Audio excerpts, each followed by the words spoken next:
Equipment wise, basic beekeeping equipment, you're going to have a smoker. You'll have a hive tool. There is a brush that a lot of people use. I'm going to be honest. You are not going to use it. Okay. The bees don't like the brush at all. So if you aggravate them by brushing them, they're going to, and I'll show you a couple of tricks when you're getting in and doing your inspection. Is that to get them off of the thing, to move them frame? away. One of my ways to move the bees out of the way for me to kind of see what's going on is I'll just hold the frame up and I'll blow. I'll just blow a little bit of air and they'll move. Okay. There is a grip that you could use to help grab the frame. Okay. I don't trust those. I've actually used one and it gave out on me and I dropped a whole frame of bees. So I trust my hands and a hive tool and, having a smoker. I was going to say the smoker, it's imperative, yes or no? I think it's good to be aware of the smoker and have it when you need it. I know some people might give you criticism and they'll be like, oh, you don't have your smoker lit. Why not? I think for me, I'll use my smoker when I know that if it's a little bit overcast, if it's a little bit cloudy, depending on the season. I have it with me, but I don't always have it. I don't always use it. Like when you say you have it with you, like you take it out there for inspection. Yeah, I'll take it out. Should you need it, should I need it, I can.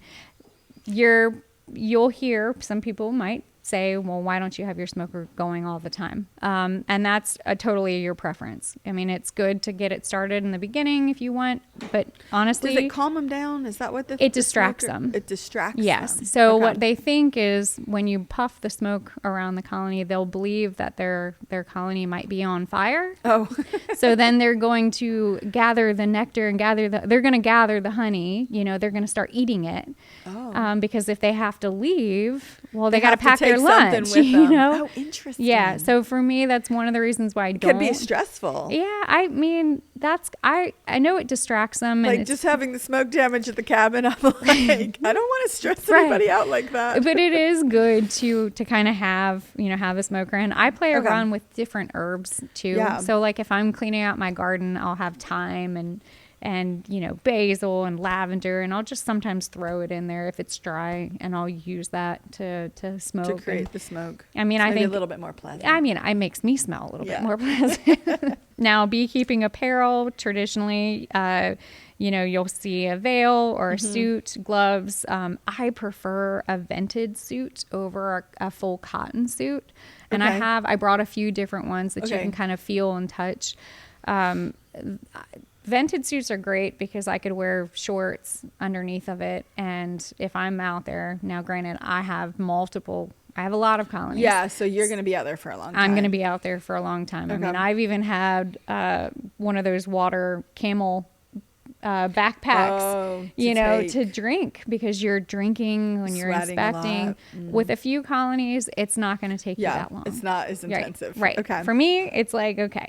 I also have a cooling vest that I'll wear on super, super hot days. I'll put it in my refrigerator in a Ziploc bag, and oh my gosh, that's a game changer.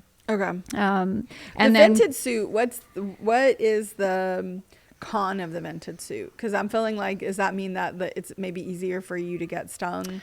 Or no, I mean, I think it's both. Most of the vented suit are like 3 layers, so you're gonna have like 2 layers of mesh and then like a foam mesh. Okay. To kind of keep I just love the vented suit. Okay. I mean, once you're out there and it's hot and you get that fresh air that just comes through, you just want to stand there, yes. like, please. And then because you can wear shorts underneath too. Proper shoes are great. Bees will tend. Like boots. What are boots? I wear muck boots. I actually typically will keep my boots. Like tall muck boots? Yeah. Like not the short ones? Yeah, because bees they'll tend to kind of climb up. So if they get up.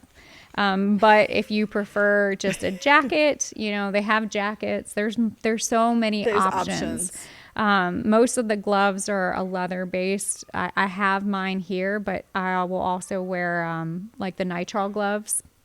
Okay. And then sometimes, if I know the time of season, I know their temperament, sometimes I don't wear, but I never want to give people the impression that you can go gloveless and suitless in the beginning, because you have to learn. Yeah. You've got to learn your and the bees and how it's all going to react. Right. I've done it, and it's not, I mean, it doesn't necessarily bother me, but I've also had people make sure that I was aware that if I show people that, then they're going to think that they could automatically do that. Well, I mean, come on. Right. So people got to use their brains. Be protected. Yeah. Get it? Huh. You're going to find a lot of bee jokes. Be protected.